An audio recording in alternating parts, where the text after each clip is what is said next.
Hi everybody, welcome back to the Rebel Champs channel. Today I would like to discuss a topic that recently came clear on one of the Facebook groups regarding custom lightsabers. For example, I have my Vader's Vault Graflex here. The 2.0 Graflex kits, of course, was made by Corband, but the installation of the electronics and some alterations to the kit was done by Vader's Vault. So I just, for the sake of completion and easy usability for this video, I just call this the Vader's Vault Graflex, and of course it's the Graflex itself by Corband.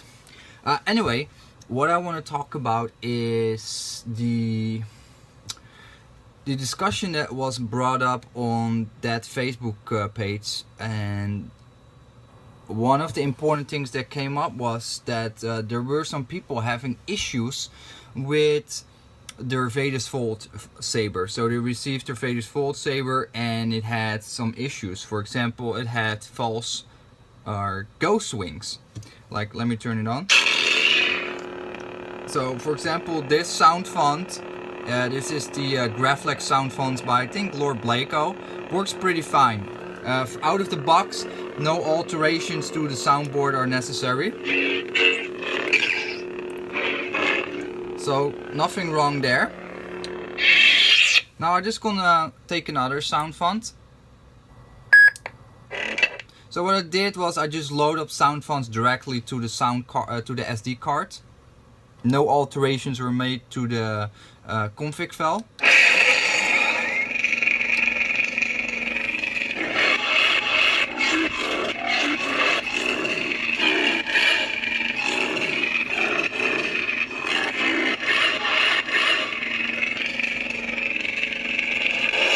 Now what you could hear just seconds ago, that are massive amount of ghost wings.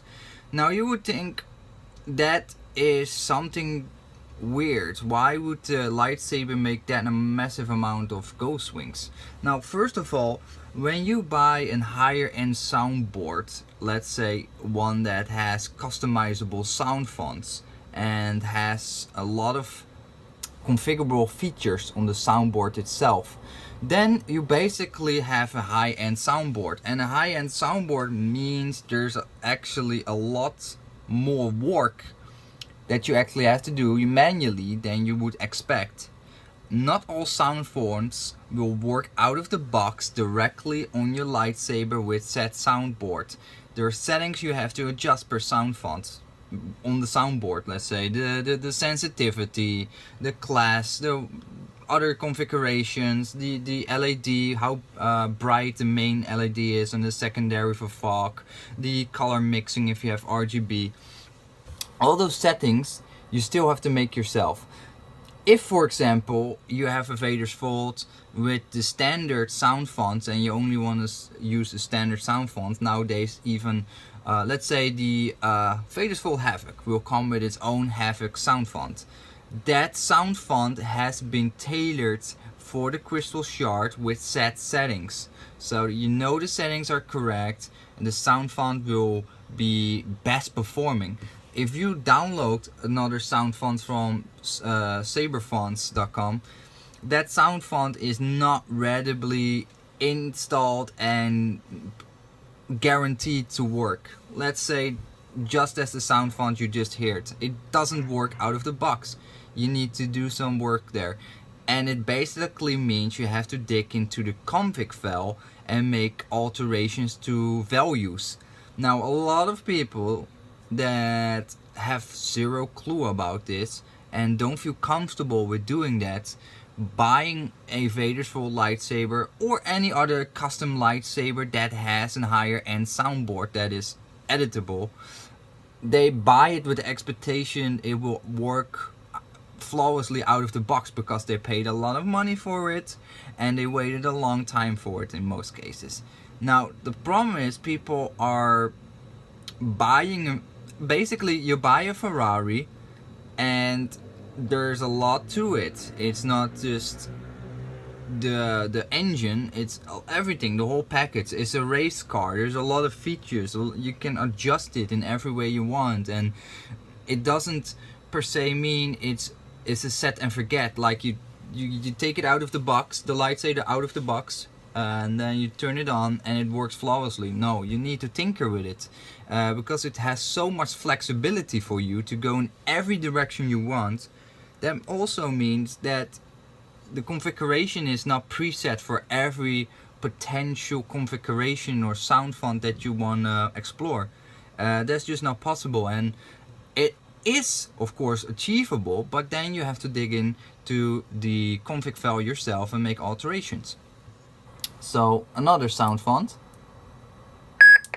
Prepare to meet your end. Oh, end.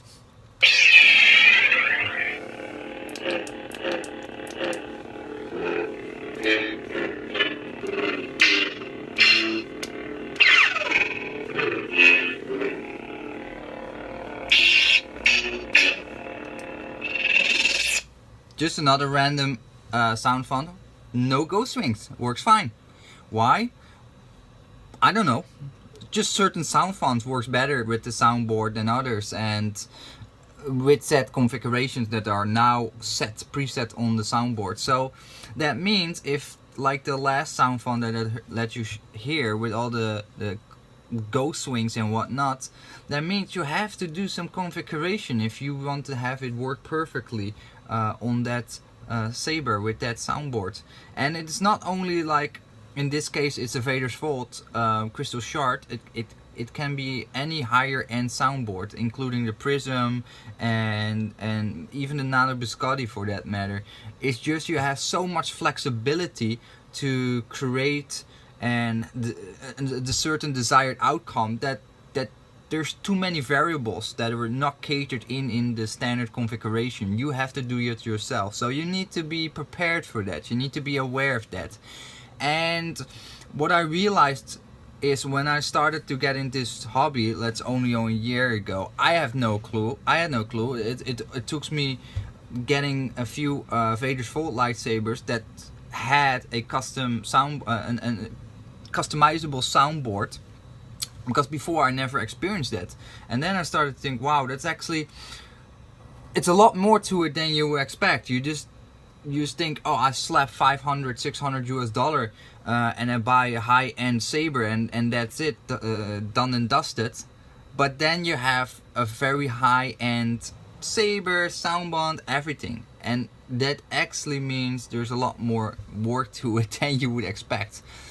Now, if you're really not up to making like small configuration file edits, like for the sound font that I just showed you, where you have to play around, try and error, find what is the best setting to keep that, to have that sound font work best on that set soundboard. If you don't like that, then the only real option you have is, for example, a fixed font on one soundboard. So let's say the Saberforge Saber Core, where you have the Viridian or Crimson soundboard. It's a basic board, but there's also nearly nothing to configure on, so there's less to go wrong in terms of having to tinker around to overcome a certain swing class issue or some other strange issue that needs to be adjusted by the configuration. You won't have that. But then again, you have a very basic board with a few one sound font with several clashes and a very basic experience. So it's a trade-off. And also it's a niche hobby. Lightsabers are a niche hobby, so a lot of people like myself got into the hobby thinking, wow, I just buy a lightsaber, spend a good amount of money for a high quality lightsaber, and expect that will be sufficient. That will be sufficient to give me everything I wanted. And I didn't realize that, because it's like an unwritten common sense within the custom lightsaber scene, which is the original custom lightsaber scene is of course very narrow and small. Basically a lot of those sabersmiths and fans know each other, like it's that small. And now with the influx of new fans of lightsaber props like myself, that knowledge was not so common for us, and is still not common for us, and it's hardly, you hardly find it on any of the Facebook groups or YouTube pages. You won't see that stuff. You need to experience that, and I think by making this video, for example, that will help to steer you a little bit more into the right direction, that you need to understand buying a higher end lightsaber also means there might be a little bit more work involved in troubleshooting and fixing issues in terms of getting it to run as you want to.